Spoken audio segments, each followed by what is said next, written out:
So hello all. So we have gained so many valuable insights since morning, and to continue with that, now we have another session, that is Africa looking at exports and investment with new lenses. And for these sessions we have with us none other than Mr. S. Abidi sir. Okay. Good afternoon, friends. Soon after lunch is a little slow. तो अगर कोई किसी को सोना है तो पीछे सो सकता है, खराटे नहीं ले. तो थैंक यू. अफ्रीका लोग कहते हैं कि भाई हमारे तो बाप दादा 100 साल से इधर एक्सपोर्ट कर रहे हैं, अभी क्या नई बात है ना. हम तो स्पाइस बेचते थे, 1930 से स्पाइस बेच रहे हैं. तो अफ्रीका अब वो नहीं है जो पहले होता था. अफ्रीका बदल रहा है. उसके बहुत से रीज़न है. एक तो वहाँ पे बहुत जो वायलेंस थी वो काफ़ी हद तक ख़त्म हो चुकी है. अभी मुश्किल से एक दो कंट्रीज़ हैं जहाँ पे लॉन्ग स्टैंडिंग वायलेंस है, स्पेशली कॉन्गो के अंदर है. मगर कॉन्गो में भी बिजनेस चलता है, क्योंकि जो गुरिल्ला है उसको भी दवाएं चाहिए, उसके बच्चों को भी पढ़ना है. उसका भी बजाज की मोटरसाइकिल चाहिए, वो गन लेके उसी पे चलता है. तो वहाँ पे भी बिजनेस होता है. आज तक कभी मैंने सुना नहीं अफ्रीका में किसी वायलेंस में कोई इंडियन की डेथ हुई हो या उसको बहुत ज़्यादा कोई तकलीफ़ हुई हो. वो आपस में एथनिक वायलेंस चलती है, सिविल वॉर, तरह तरह के रीजंस हैं. अब काफ़ी हद तक करीबन 90% में जो था, जैसे लीबिया में भी करीब करीब वॉर ख़त्म हो चुकी है. सोमालिया में एक चलता रहता है, मगर धंधा चलता रहता है. पूरा सोमालिया जो है वो ऐसा नहीं है कि पूरा उसमें बॉम्बिंग होती रहती है. उसके हिस्से में होती है, साउथ के अंदर होती है, और बाकी में भी बिज़नेस चलता है. ये अलग बात है कि बिज़नेस के तरीके बदल गए हैं. अब वहाँ बैंकिंग सिस्टम ख़त्म हो चुका है, तो तरह तरह के बार्टर सिस्टम से बिज़नेस चलता है, और मोबाइल मनी से बिज़नेस चलता है. मगर चलता है, बिज़नेस कहीं रुकता नहीं है. चाहे कोई भी कंडीशन हो, उसके अंदर बिजनेस चलता रहता है. मगर अब बिजनेस और अच्छी तरह चलेगा, क्योंकि अफ्रीका के जो हालात हैं वो बदल रहे हैं.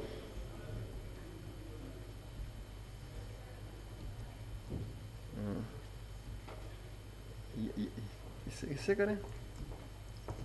ठीक है, ओके. ये ओके. तो ये था एक पुरानी जो हम सोचते थे, वो इथोपिया के अंदर फेमिन आया. जब फेमिन आता है तो वहाँ लाखों लोग मर जाते हैं, है ना. और ये रवांडा के अंदर करीबन 3 मिलियन, इतने छोटे से मुल्क में करीबन 1.5-2 मिलियन लोग मरे. तो उसको संभलने में 10-15 साल लग गए, उस पॉपुलेशन को उठने में, क्योंकि उसकी आज की पॉपुलेशन करीब 90 लाख है या 1 करोड़ है ना. मगर अभी वहाँ पे 30 साल से पीस है रवांडा के अंदर. और अभी हाल में ही फॉक्सवैगन ने वहाँ पे असेंबली प्लांट डाला है ना. तो इस तरह आप देखें तो इथोपिया में बहुत हमारी खबरें, जब मैं बच्चा था तो बहुत खबरें आती थी अखबार में, बच्चे जो हड्डियां दिखाई दे रही हैं.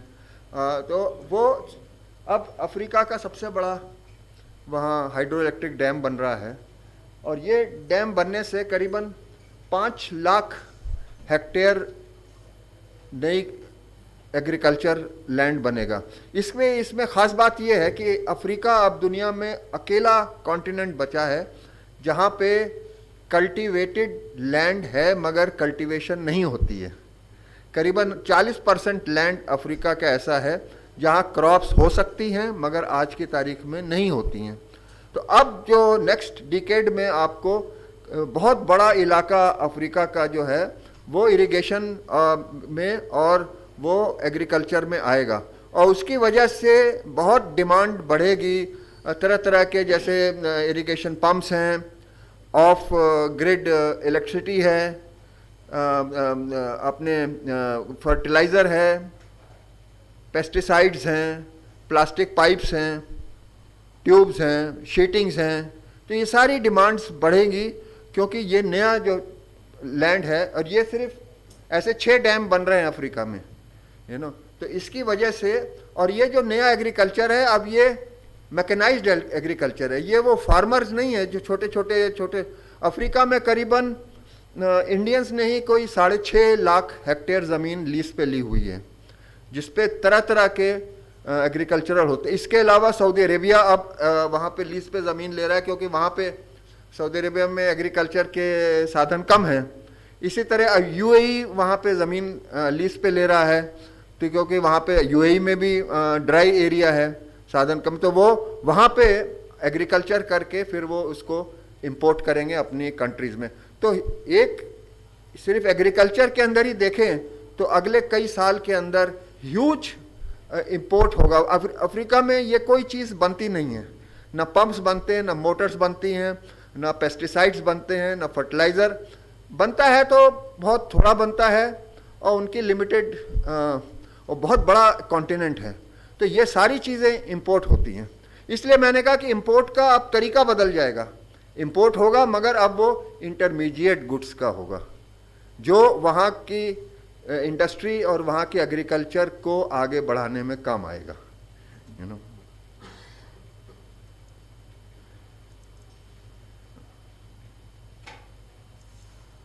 तो मोगादिशो में भी ये साल में मेरे ख्याल में 3 खबरें आती है,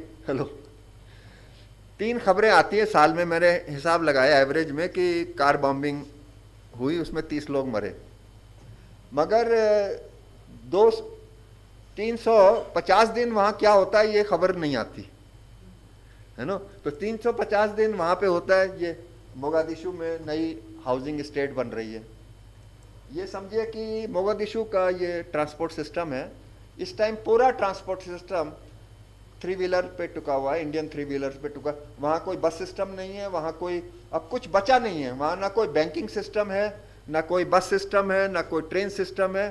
पूरा शहर और काफ़ी बड़ी पॉपुलेशन है, वो सिर्फ 3 व्हीलर पे चलता है। तो ये बिजनेस कहाँ से हो रहा है जब कोई बैंकिंग नहीं है, जब जहाँ पे इतने लोग मर रहे हैं, तो कैसे बिजनेस चल रहा है। तो ये एक एक्सपोर्टर को समझने की बात है कि बिजनेस हर जगह चलता है, किसी ना किसी तरह से। जैसे पानी है, दरिया से निकलता है, तो वो किसी की भी रास्ते से वो समुंदर तक पहुंचते ही है ना। आप कुछ भी कर लें, डैम बना लें, डैम के ऊपर से चला जाएगा, डैम को फाड़ के चला जाएगा। मगर इसी तरह एक्सपोर्ट जो है, जहाँ पे ज़रूरत है वहाँ पे वो माल पहुँचेगा ही हर हालत में, और उसके पेमेंट का भी तरीका निकलेगा। तो अभी हम अफ्रीका को क्यों देखते हैं, क्योंकि अब जो टाइम आ रहा है उसमें अफ्रीका में सबसे ज़्यादा ग्रोथ दिख रही है हमें, यू नो। क्यों ग्रोथ वहीं ज़्यादा होती है जहाँ पहले कुछ नहीं था।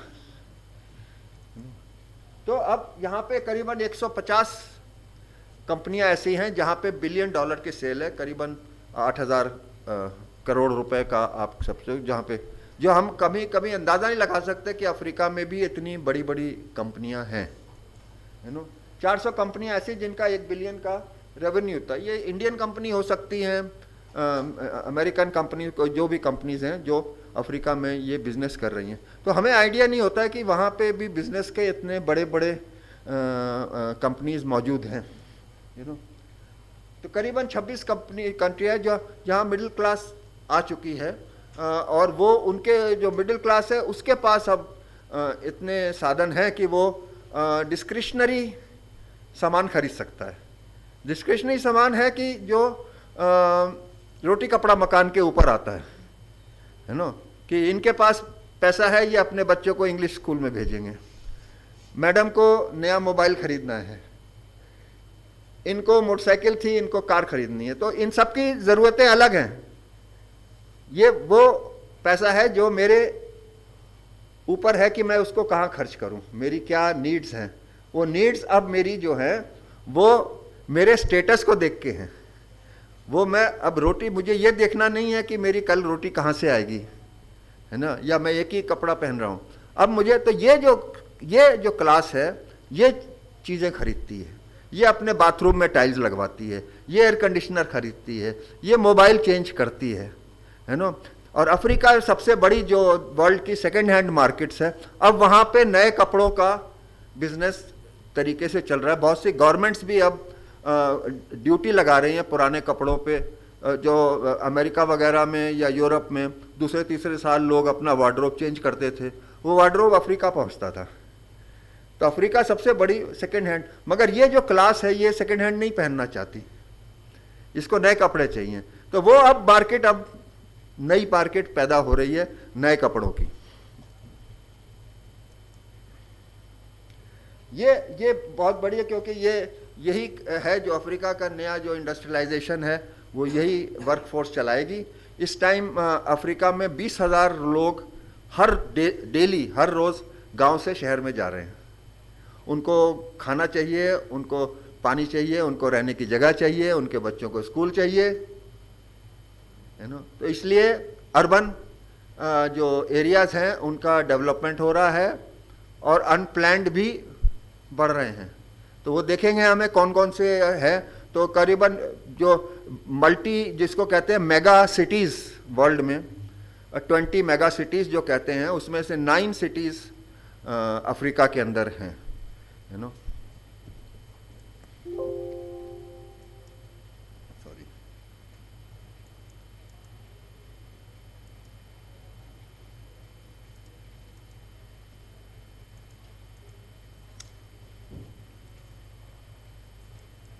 एक मिनट में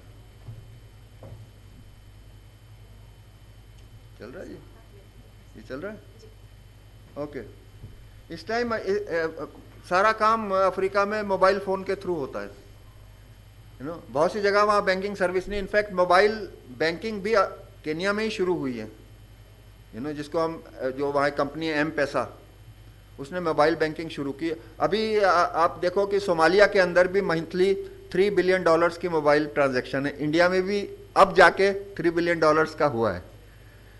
तो जहाँ पे ज़रूरत है वहाँ पे वो फैसिलिटी आती है। तो $3 बिलियन का मंथली ट्रांजैक्शन सोमालिया के अंदर होता है। तो आप समझ सकते हो कि पूरे अफ्रीका में मोबाइल ट्रांजैक्शन कितना होता है, क्योंकि बैंकिंग फैसिलिटीज़ उतनी एडवांस नहीं हैं और जगह जगह नहीं पहुंची हैं।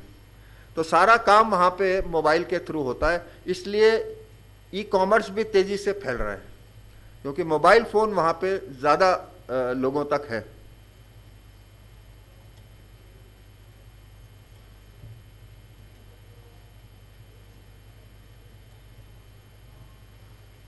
तो ये देखिए कितनी कंट्रीज़ हैं, सेनेगल, लिबिया से लेकर बेनिन, ये सारी कंट्रीज जो हैं 5.5 और 7% GDP पे इस टाइम चल रही है। अगले कम से कम 2-3-4 साल तक ये चलेंगी।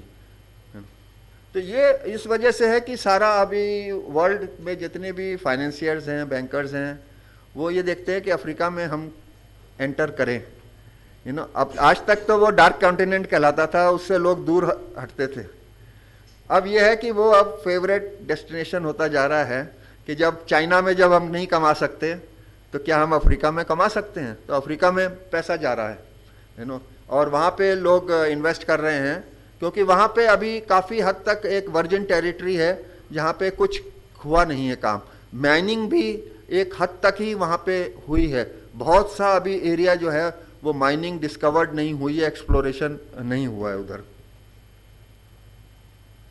तो ये देखिए कि अफ्रीका के अंदर घाना, कुछ कंट्रीज़ का देखिए, घाना का GDP, इथोपिया का GDP, ये है 2026 का, 2026 तक। अब ये यूं चल रहा है बिल्कुल, यू नो।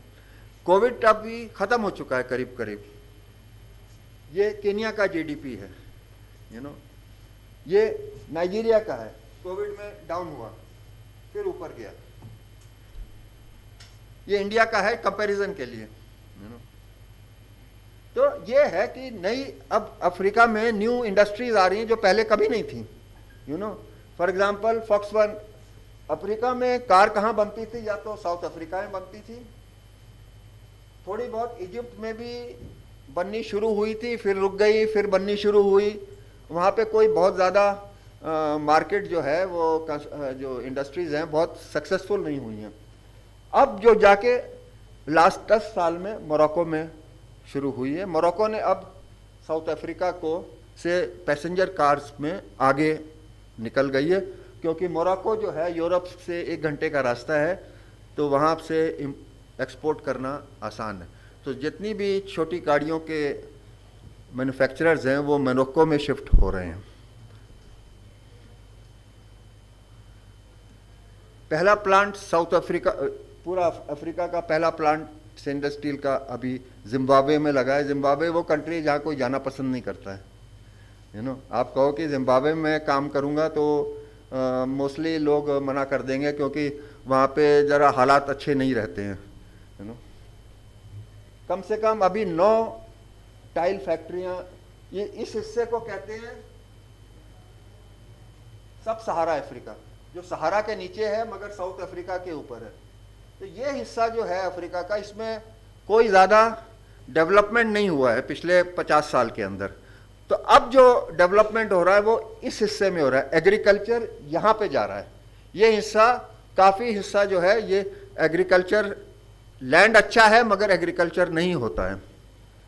तो यहाँ पे अब ये 9 सिरामिक्स प्लांट्स लगे हैं जो इस एरिया में है, यू नो। उसके बाद अब ये इंडियन कैश्यू प्रोसेसिंग कंपनीज पहुँच गई हैं।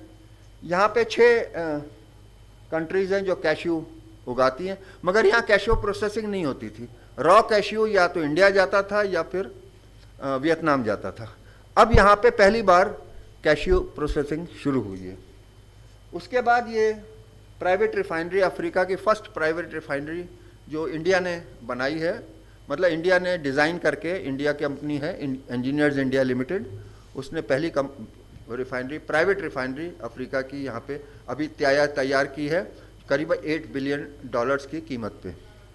तो ये फिर इथोपिया में फार्मर इंडस्ट्रियल सिटी बन रही है, जहाँ कम से कम 100 फैक्ट्रियों के लिए जगह है, 100 फार्मा फैक्ट्रीज के लिए। तो ये कुछ चीज़ें हैं जो अफ्रीका में, तो क्यों हो रहा है इतना सडनली अफ्रीका में, लोगों को क्यों ध्यान आ रहा है, इस पे हमें सोचना है, क्योंकि वहाँ से हमें अपॉर्चुनिटीज़ मिलेगी, है ना। ये आ रहा है क्योंकि अब अफ्रीका कॉमन मार्केट बन गया है। जैसे यूरोप का कॉमन मार्केट है 28 कंट्रीज़ का, तो अब यूरोप में जो ट्रेडिंग है 70% ट्रेडिंग आपस की कंट्रीज़ में होती है। Only 30% trading is with outside countries which are outside the European Union. यहाँ पे ऐसा नहीं है, यहाँ पे इंट्रा अफ्रीकन ट्रेड सिर्फ 10% है। क्यों? कि छोटी छोटी हर जगह बाउंड्रीज हैं, तो सबसे पहले तो ये बाउंड्रीज ख़त्म हुई, यू नो। तो ये जहाँ पूरा जो अफ्रीका है, 90% जो टैरिफ है विद इन अफ्रीका वो रिमूव होगा नेक्स्ट 2-3 ईयर्स के अंदर। तो ये थोड़ा काम स्लो हुआ है क्योंकि कोविड की वजह से। तो अब उस पर फिर से रूल रेगुलेशंस की मीटिंग्स हो रही हैं। तो जनरली आप मेरे ख्याल में 1-2 साल में ये अनाउंसमेंट हो जाएगा। तो उसके बाद आप मोम्बासा से एक्सपोर्ट करो, दार एस सलाम से एक्सपोर्ट करो, डरबन से एक्सपोर्ट करो, टैरिफ वही रहेगा, रूल्स वही रहेंगे, फॉर्मेलिटीज़ वही रहेंगी, फॉर्म्स वही रहेंगे। तो पूरे अफ्रीका के अंदर एक हार्मोनाइज सिस्टम आएगा। इंट्रा जो अफ्रीका ट्रेड 90% ख़त्म हो जाएगा और बाहर का जो ट्रेड है वो यूनिफॉर्म तरीके से रेगुलेट होगा। तो ये इससे फ़ायदा क्या है कि अब वो जो 52 कंट्रीज़ की मार्केट थी, अब वो एक मार्केट हो गई है नो। अब बॉर्डर्स नहीं रहे। जैसे हमारा जीएसटी की वजह से, जीएसटी घटने की वजह से पूरे इंडिया की मार्केट एक हो गई है। अब ये नहीं है कि माल अगर लुधियाना से चलना है तो पहले वो मध्य प्रदेश के बॉर्डर पे रुकेगा, उसके बाद फिर महाराष्ट्र के बॉर्डर पे रुकेगा, उसके बाद फिर कर्नाटका के बॉर्डर पे रुकेगा। हो सकता है बीच में दिल्ली का भी बॉर्डर पड़ता हो, मैं कह नहीं सकता। तो ये था कि हर जगह 3-3 दिन ट्रक रुकता था, 3-3 4-4 दिन तक डिले हो सकती थी। विद द रिजल्ट की जो अभी मॉर्निंग में भी एक स्पीकर ने बताया कि जो लुधियाना से जो माल चलता था बॉम्बे के लिए, उससे कम टाइम में चेन्नई से माल शंघाई चला जाता है। इतना फ़र्क आया है। जो रोड ट्रांसपोर्ट के में जितने भी ऑब्स्टेकल्स थे वो दूर होने में रोड्स अच्छी हुई हैं, प्लस ये जो हर स्टेट के ऊपर जो ऑब्स्टेकल थे वो दूर हुए। तो ये एक बहुत बड़ी, तो यही समस्या यहाँ पे भी थी, यू नो। छोटे छोटे बाउंड्रीज थी। रवांडा से निकला, फिर युगांडा, फिर साउथ सूडान जाना है तो 3 बाउंड्री क्रॉस करनी है। अभी वो दूर हो जाएगी। ये साइनिंग हो चुकी है, रूल्स रेगुलेशंस अभी उस पर डिस्कशन हो रहा है। तो मेरा ख्याल है कि बाय 25 तक, नेक्स्ट ईयर तक ये सब कंप्लीट हो जाएगा। And then you can see the whole Africa working like European Union.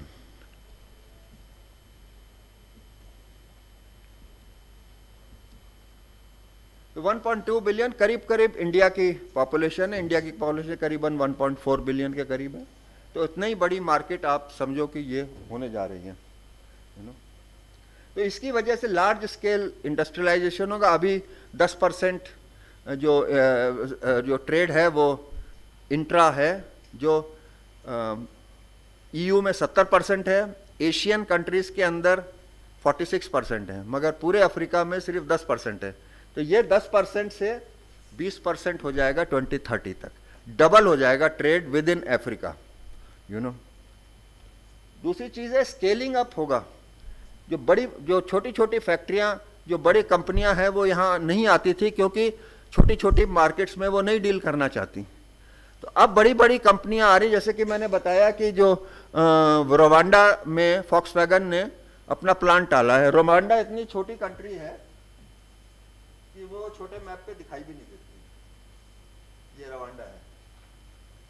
यहाँ पे क्यों डाला प्लांट? अफ्रीका के मिडिल में है, यहाँ से गाड़ियाँ बन के हर तरफ जा सकती है।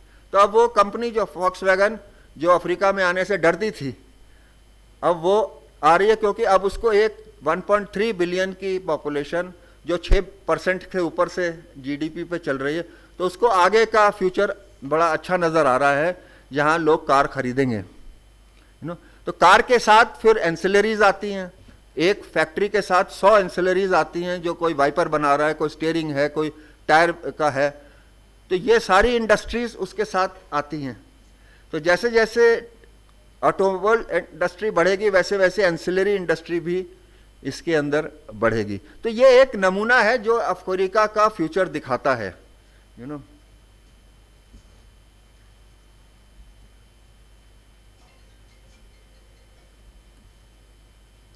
ये एक एग्जांपल मैं बताता हूँ बॉर्डरलेस अफ्रीका का क्या फायदा है। ये 6 कंट्रीज के अंदर कैशियो होता है, यू नो। वेस्ट अफ्रीका में, ईस्ट अफ्रीका में भी कैशियो होता है, टंजानिया वगैरह में, वो अलग है। ये वेस्ट अफ्रीका के 6 कंट्री, यहाँ कोई फैक्ट्री नहीं थी, क्योंकि किसी कंट्री का कैशियो प्रोडक्शन इतनी नहीं है कि वो प्रोसेसिंग वहाँ हो सके। तो जब वेस्ट अफ्रीका का बॉर्डरलेस हुआ, ये अफ्रीका कॉन्टिनेंटल से पहले की बात है, उससे पहले ये वेस्ट एशिया अपना एग्रीमेंट कर चुका था 11 कंट्रीज़ का, जिसमें ये नाइजीरिया, ये सब 9 कंट्रीज़ जो हैं वो फ्रेंच स्पीकिंग हैं, 2 कंट्रीज़ इंग्लिश स्पीकिंग हैं, घाना और। तो ये 11 कंट्रीज़ का एग्रीमेंट काफ़ी पहले हो चुका था, जिसमें ये इन्होंने इंटीग्रेशन किया। तो उसकी वजह से फ्री मूवमेंट ऑफ गुड्स शुरू हुआ। तो विद द रिज़ल्ट कि ये सारी कंट्रीज़ का अब कैशियो जो है वो एक जगह प्रोसेस हो सकता है। तो फिर उसके लिए इंडियन कंपनी ने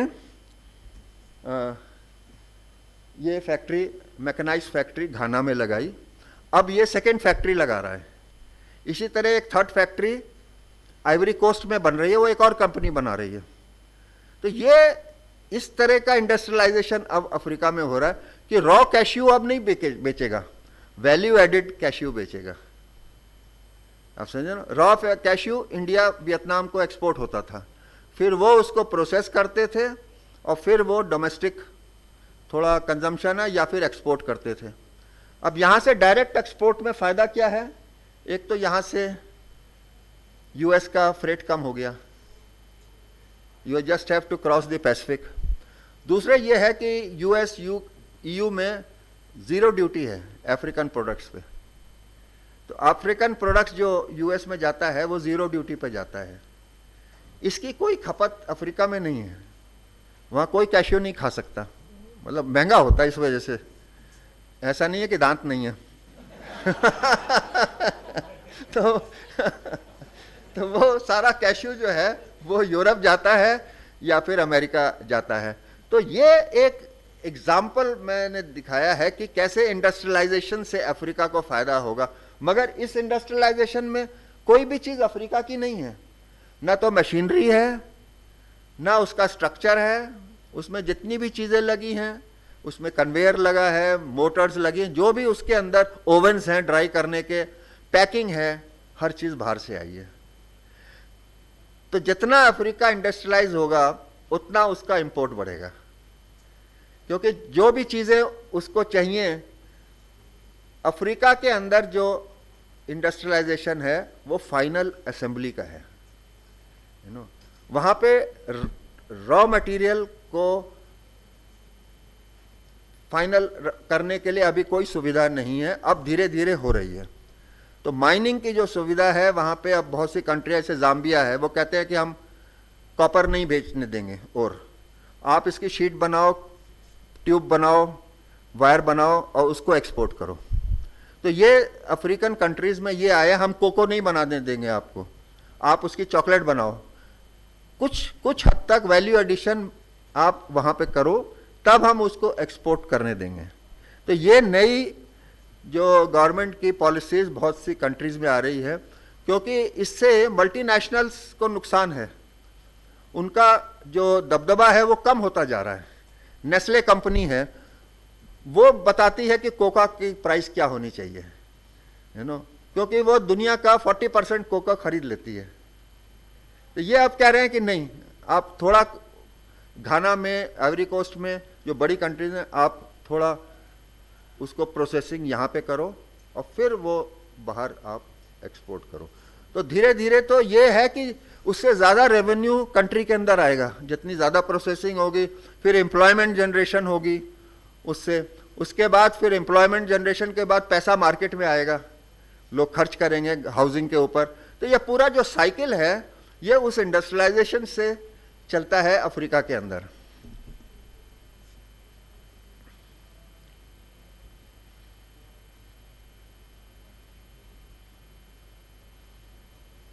तो इंडिया का तो अभी तक जो एक्सपोर्ट था वो इन चीज़ों में था, अब जो नया अफ्रीका जो इंडस्ट्रियलाइज हो रहा है उसमें एक्सपोर्ट के हमारे प्रोडक्ट्स बढ़ते जा रहे हैं।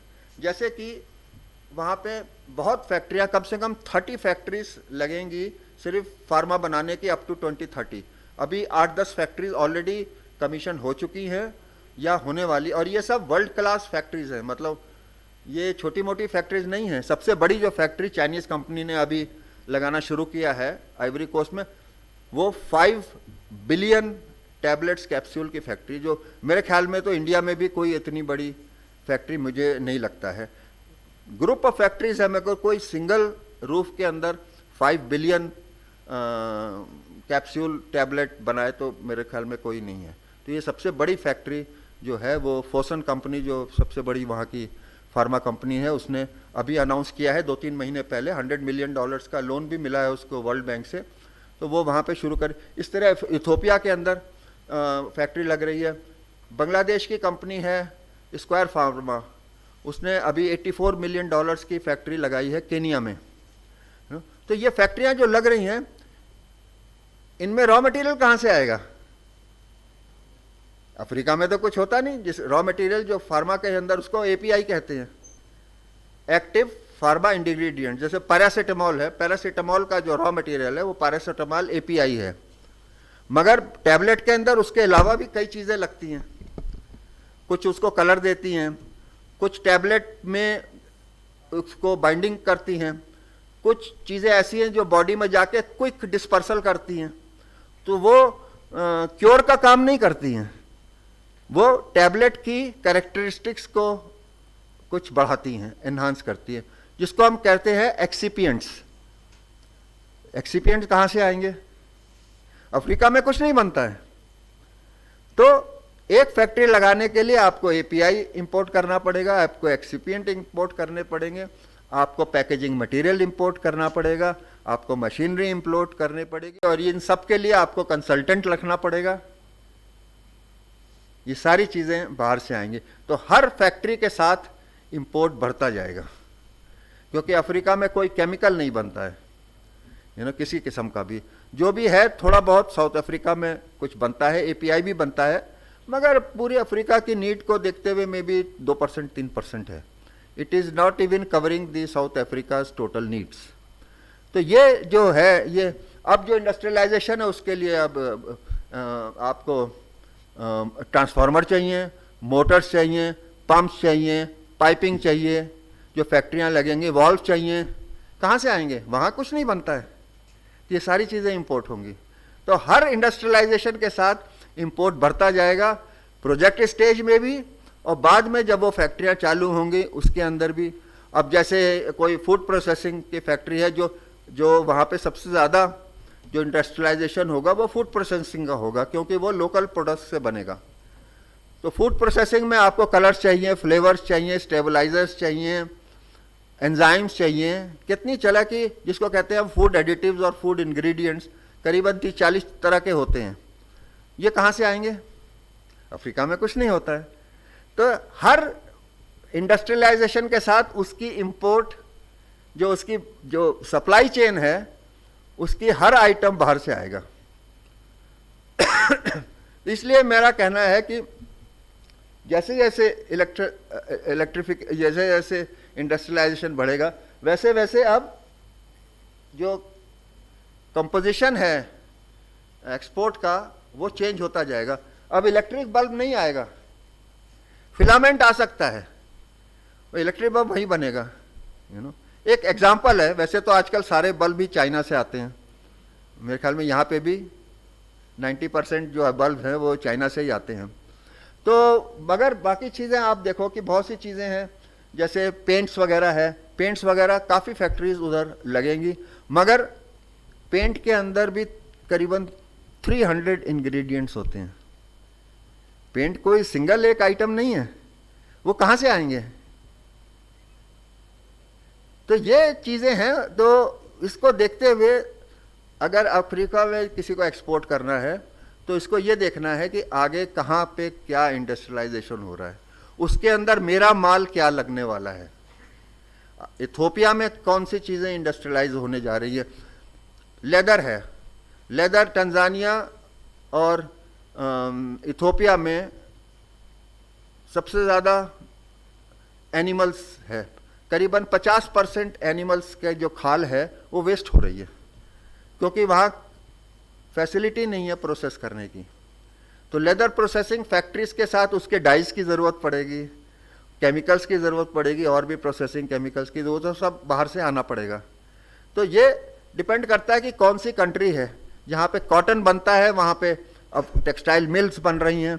कुछ कंट्रीज़ में जैसे नाइजीरिया वगैरह में है, टेक्सटाइल मिल्स थी अंग्रेज़ों के टाइम में, मगर जब से वहाँ तेल निकला उन्होंने बाकी चीज़ों पे ध्यान देना बंद कर दिया।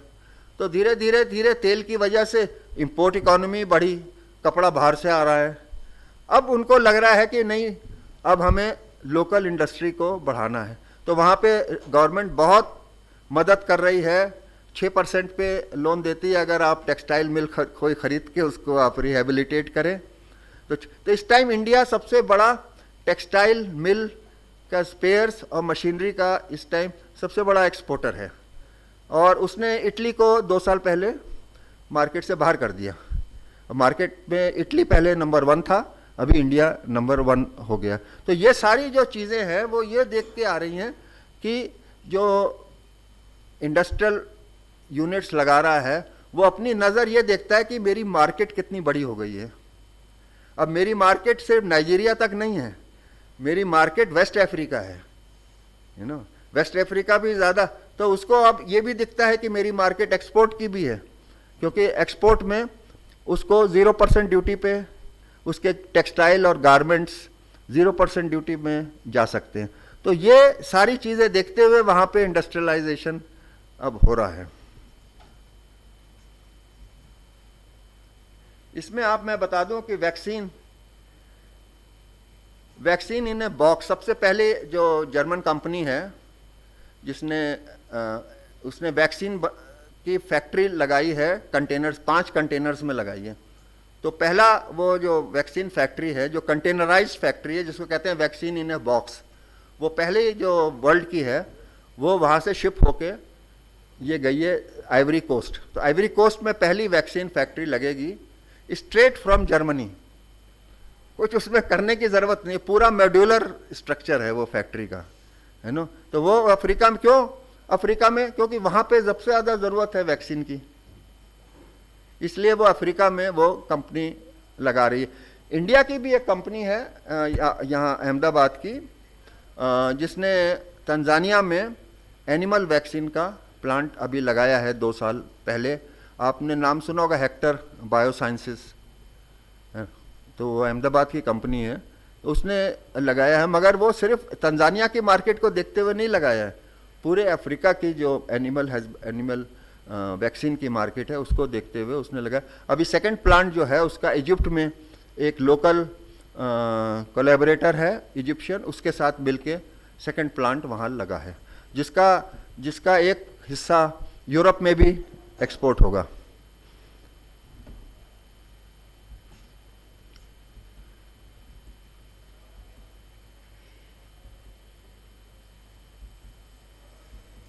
तो ये सब चीज़ें देखिए, अतुल ऑटो जो इंडिया में कोई बहुत बड़ी नाम नहीं है, जिसका मतलब आफ्टर बजाज को आप देखो, बजाज के सामने अतुल ऑटो कुछ नहीं, गुजरात में आपको ज़्यादा नज़र आता है। तो इसने ये देखा कि अब मैं क्या करूं, तो उसको अफ्रीका की मार्केट नज़र आई जहां वो कंपटीटर को जंप कर सकता है। तो उसने साउथ अफ्रीका में प्लांट लगाया 3 व्हीलर का, और अभी एक दूसरा प्लांट कहीं सब सहारा अफ्रीका में भी किसी कंट्री में लग रहा है, मुझे ठीक से पता नहीं है मगर है, ऐसी खबर है, यू नो।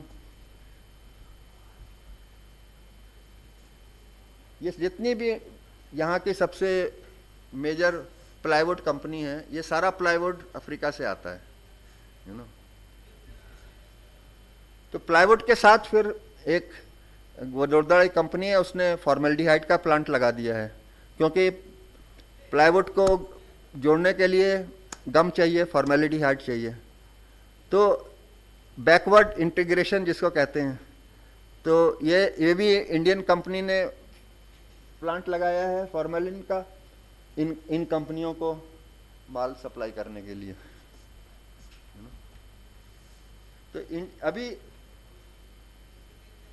ऐसा CIA का एस्टिमेट है कि by 2030 Indian investment will cross $150 billion, और ये सब प्राइवेट इन्वेस्टमेंट है, unlike Chinese investment which is government loans. ये सारा इन्वेस्टमेंट प्राइवेट इन्वेस्टमेंट है।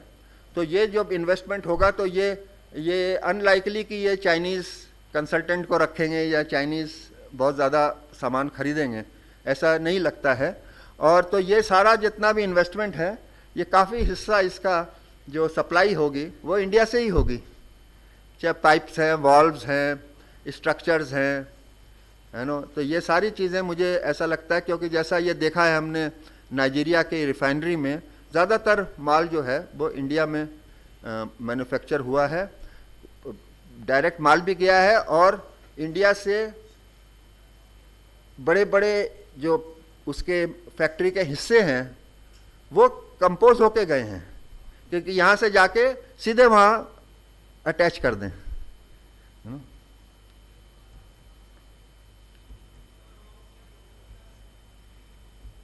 तो अफ्रीका जो अर्बनाइजेशन हो रहा है, इसमें बहुत बड़ी मार्केट अब है बिल्डिंग कंस्ट्रक्शन मटेरियल की।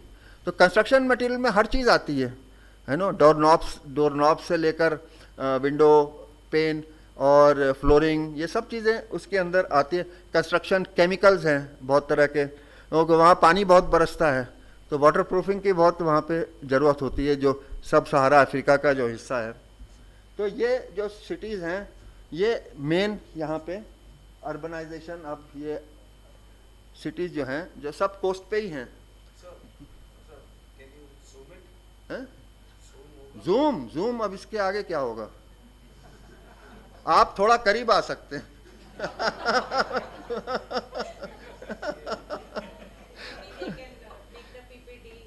PPT आपको मिल जाएगा, आपको अगर मैं बाद में दूंगा आपको एड्रेस, PPT की कोई प्रॉब्लम नहीं है, किसी को नोट्स लिखने की ज़रूरत नहीं, जो भी मुझे कहेगा PPT में भेज दूंगा, ऐसी कोई प्रॉब्लम नहीं है। तो अभी आप सिर्फ देखिए उसको, है ना। तो ये है कि ये अफ्रीका का फ्यूचर ये है, यहाँ पे ही शहर बनेंगे। 22 सिटीज़ अफ्रीका में नई बन रही हैं, है ना। उसमें 3 सिटीज़ तो नाइजीरिया में हैं और बाकी जगहों पे सिटीज़ हैं, क्योंकि ये जो इंडस्ट्रियलाइजेशन हो रहा है उसके लिए जो लेबर है वो गांव से आ रही है, वो लेबर को रखने के लिए जगह चाहिए, फिर उनको सारी म्यूनिसिपल सुविधाएं चाहिए। तो ये सब 22 सिटीज़ अफ्रीका के अंदर बन रही हैं, और एक सिटी आपको लगता है कि ये करीबन 25-30 साल तो लगते ही हैं उसको बनने में, एक जल्दी तो बनती नहीं है। मैं न्यू बॉम्बे में रह रहा हूँ आज, मुझे 32 साल हो गए हैं और अभी वो बनती ही जा रही है ना। न्यू बॉम्बे अभी वो मेरे ख्याल में 60% बनी है ना।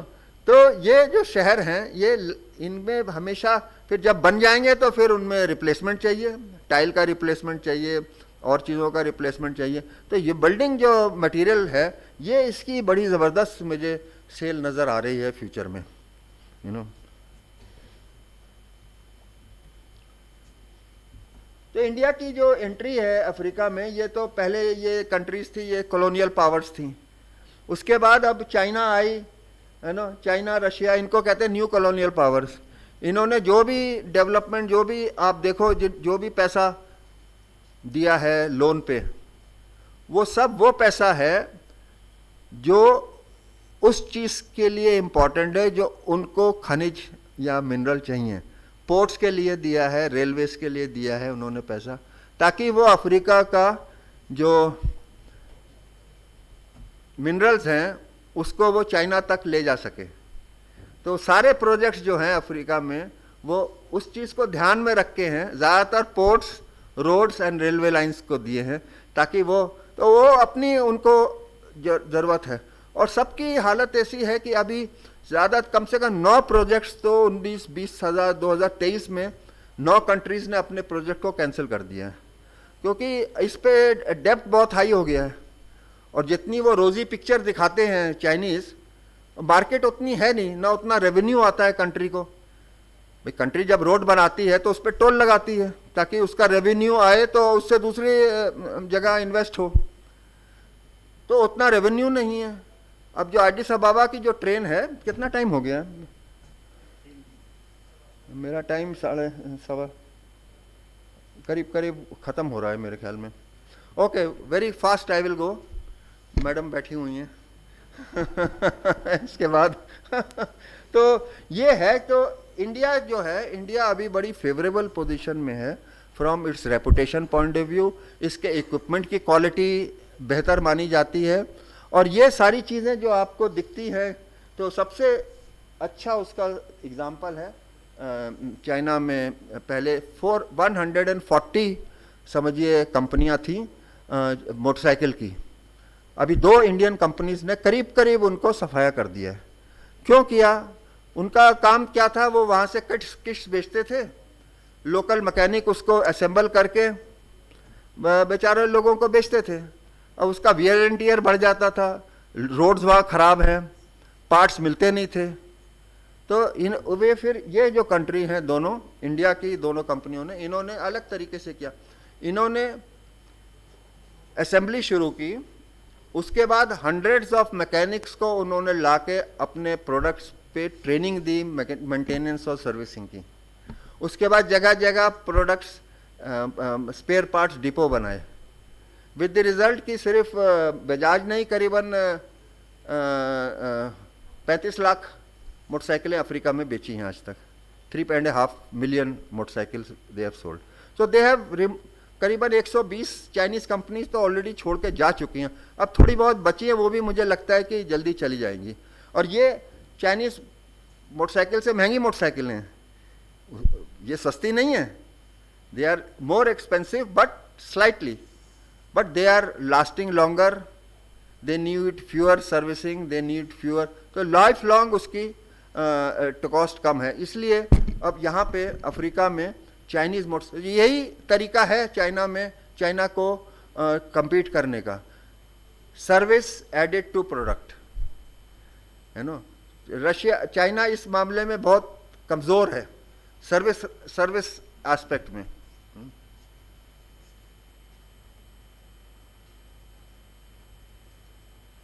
तो ये देखिए, India has prove to be a popular and clever investor in poor countries. तो हमारा ये तरीका इससे अलग है। वी आर पार्टनर्स, क्योंकि हमारी सरकारी कंपनियां नहीं जाती हैं वहाँ पे, जैसे चाइना की जाती हैं बड़ी बड़ी सरकारी कंपनियां, फिर वो घूस दे दे के अपना बड़े बड़े कॉन्ट्रैक्ट्स लेती है। हमारी जो कंपनियां वो प्राइवेट सेक्टर की जाती है, लेलैंड है, टाटा है, बजाज है, वो अपने प्रोडक्ट की क्वालिटी और मार्केट को देखते हुए अंदर जाती हैं, और वो फिर अफ्रीकन्स को ट्रेन करती हैं जो चाइनीज़ नहीं करते हैं।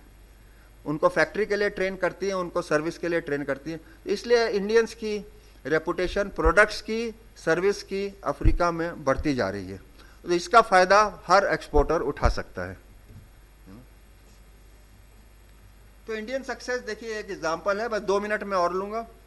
तो ये देखिए ये सबसे बड़ा इंडियन, अभी तक इंडियन कंपनीज क्या थी, ये सब कॉन्ट्रैक्टर्स थी। बड़ी बड़ी जो यूएस की और जो यूरोप की बड़ी बड़ी कंपनीज हैं, स्नैम्प्रोगेटी है इटली में, या जे.बी. ब्राउन है, या ये सब बड़ी कंपनियां कॉन्ट्रैक्ट लेती थी ईपीसी के। EPC means engineering, procurement and construction.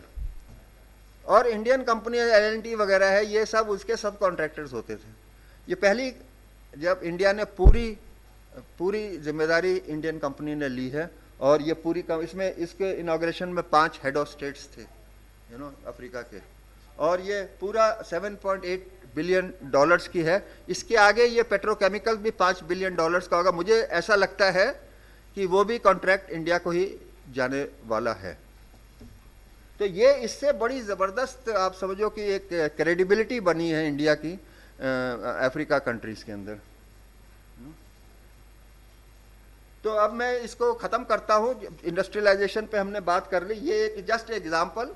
Gabon कैसा इंडस्ट्रियलाइजेशन है। गैबन एक छोटी सी कंट्री है जो अफ्रीका के वेस्ट में है, टिम्बर रिच कंट्री है। पहले उन्होंने कहा टिम्बर हम नहीं अलाउ करेंगे एक्सपोर्ट, तो टिम्बर बैन है वहाँ एक्सपोर्ट, हम सिर्फ वैल्यू एडेड प्रोडक्ट्स एक्सपोर्ट करें। तो सारी अपनी जितनी भी कंपनियां थी सब दौड़ के गई वहाँ पे, जैसे सेंचुरी है, एवरेस्ट है, इन सबको उन्होंने प्लांटेशन दिए, 40-40 हज़ार हेक्टेयर्स के प्लांटेशन दिए कि प्लांटेशन में अपनी लकड़ी उगाओ और उसका प्लाईवुड बनाओ। No forest land, no forest timber. तो हर एक के पास प्लांटेशन है जिसके एक हिस्से में वो उगाते हैं, फिर वो उसको काटते हैं, फिर वो। तो ये अफ्रीका का यही फ्यूचर हो रहा है कि we are not interested in exporting primary products, export value added products from Africa. Okay, अब इसमें बहुत चीज़ें हैं मगर ये सब अब ज़्यादा रिपीट होने वाली हैं। जिसको भी चाहिए प्रेजेंटेशन मैं दे दूंगा, मेरे आखिर में मैं इसको दे देता हूँ अपना address.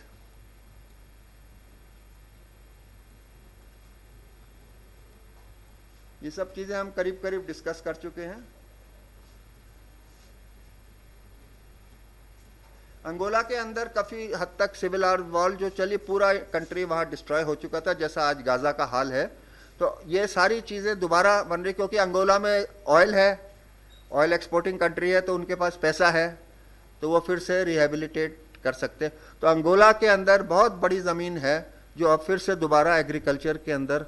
So it is considered the Angola and Zimbabwe were called the food basket of Africa। और दोनों जगह सिविल वॉर में ज़बरदस्त डिस्ट्रक्शन हुआ। तो यहाँ तो ख़त्म हो गया है, अभी अच्छी चल रहा है। जिम्बाब्वे में भी चल रहा है, बहुत अच्छा नहीं मगर चल रहा है।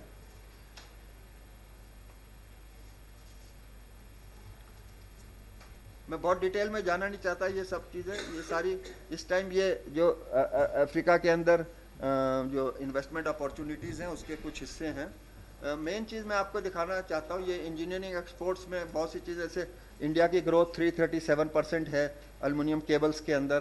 तो बहुत सी ग्रोथ आपको 50%, 400% ग्रोथ है, 700% ग्रोथ है। ये सारी ग्रोथ 5 साल के अंदर में है आफ्टर कोविड,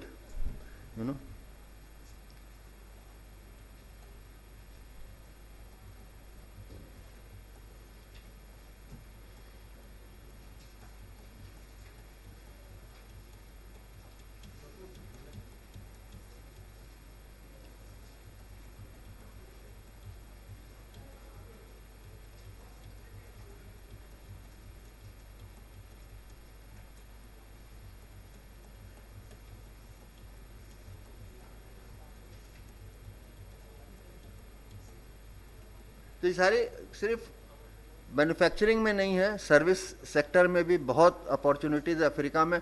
अफ्रीका में बेसिक स्किल्स की बहुत कमी है, प्लम्बर नहीं मिलते हैं वहाँ पे।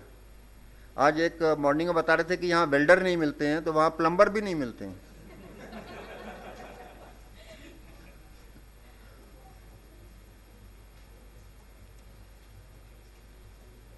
ये देखिए घाना का पहला कार्डियक हॉस्पिटल बना है। सूडान जैसी जगह में फर्स्ट कैंसर हॉस्पिटल। तो सूडान जैसे जहाँ पे अभी तक सिविल वॉर के कुछ चीज़ें चल रही हैं, ये डॉक्टर अग्रवाल ने 14 हॉस्पिटल बनाए हैं जो चेन्नई की चेन है अफ्रीका के अंदर।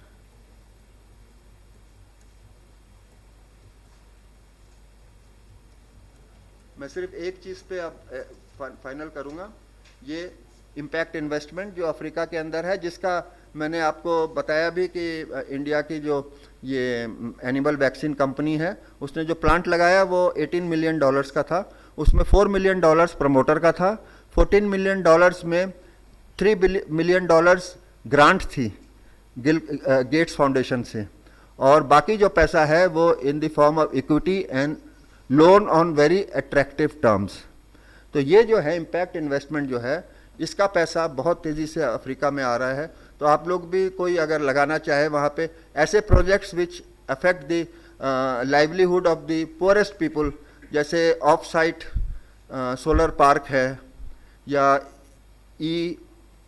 है, या फिर जैसे मैंने कहा प्लास्टिक वाटर टैंक्स और ये सब चीज़ें जो गरीबों को चाहिए, इस तरह के प्रोजेक्ट्स में ये पैसा मिल रहा है। अभी इंडिया एक और कंपनी ने यूरोपियन बैंक ऑफ रिकंस्ट्रक्शन जो है वो उसमें से उन्होंने $220 मिलियन अलॉट किया है एक कंसोर्टियम को। उसमें एक इंडियन कंपनी भी है जिन्होंने इजिप्ट में एक फार्मा कंपनी खरीदी है, उसको वो मॉडर्नाइज करेंगे वर्ल्ड, और फिर वो पूरे अफ्रीका में सस्ती दवाइयाँ बेचेंगे। तो $220 मिलियन उसमें इन्वेस्टमेंट है। तो ये इन्वेस्टमेंट जो इम्पैक्ट इन्वेस्टमेंट है ये बहुत सस्ती इन्वेस्टमेंट है, और मगर इसके लिए प्रोजेक्ट है वो उसके लिए है जो गरीब है या किसी तरह से जो इकोनॉमी लाइवलीहुड, जो पुअर लाइवलीहुड है उसको ऊपर लाने की कोशिश हो। तो इंडियन अगर आपके पास प्रोजेक्ट्स है तो उसको बहुत अच्छी तरह देखा जाएगा, क्योंकि Indians are known for their entrepreneurship and they know कि अगर कोई प्रोजेक्ट आएगा तो वो आखिर में कंप्लीट होकर प्रॉफिटेबल होगा। They also want to earn profit, may be not as high as banks, but they don't want this is not a charity, this is to help the poorer section of the society come up. तो ऐसे projects के ऊपर जैसे agro industries के project इन सब में ये पैसा अवेलेबल है। Okay, thank you very much. किसी को भी ये चाहिए तो ये मुझसे कांटेक्ट कर सकता है और मैं उसको नेक्स्ट वीक में प्रेजेंटेशन भेज दूंगा। Thank you very much. और किसी को कुछ पूछना हो तो 1 मिनट है, नहीं तो सेफेस्ट कंट्री मैं ये आपको बता दूं, बॉम्बे में रेलवे लाइन से 10 लोग रोज मरते हैं। तो सेफ्टी आपके ऊपर है नो। आप मोगाडिशु में भी जाके बिजनेस कर सकते हैं अगर आप जो एयरपोर्ट का 5 किलोमीटर का जो जोन है उसके होटल में रहें और वहाँ कस्टमर आपके पास आए तो आप मोगाडिशु में भी कर सकते हैं। वैसे सेफ जो कंट्रीज आप कहते हैं ऐसी सेफ कंट्रीज तो ये केनिया वगैरह सब सेफ है। केनिया वगैरह साउथ अफ्रीका से ज़्यादा सेफ कंट्रीज़ है। केनिया, टंजानिया सबसे सेफ मुझे हिसाब से है। और बाकी कंट्रीज़ में ये है कि भाई आप केयरफुल रहिए, ज़्यादा पैसा लेके न चलिए, दिखाइए मत, है नो। रात को बाहर मत रहिए, ऐसी जगह पे मत जाइए जहाँ पे भीड़ भाड़ नहीं है। तो ये कॉमन जो प्रिकॉशन है ये वहाँ पे लेंगे तो आपको भी। इंडियन कोई आज तक मरा नहीं है किसी भी अफ्रीका के अंदर। कोई गलती से मर जाए कुछ तो अलग बात है, मगर बाय डिज़ाइन आपको मैं बता दूं कि साउथ सूडान में जब सिविल वॉर हुई तो वहाँ पे 30 इंडियन फैमिलीज थी, है ना। तो इंडिया ने जहाज़ भेजा अपना कि साउथ सूडान का जो कैपिटल है कि वहाँ से उनको इवैक्यूएट करने के लिए। तो सिर्फ 2 लोग तैयार हुए, बाकी लोग नहीं गए। उन्होंने कहा ये वॉर हमें नहीं अफेक्ट करती है, ये आपस में इनकी 2 गुटों में लड़ाई हमें नहीं इफेक्ट करती। और मेरा ऐसा मानना है कि वो 2 जो थे वो गुजराती थे और उनको फ्री टिकट मिला इसलिए वो आ गए। Thank you very much.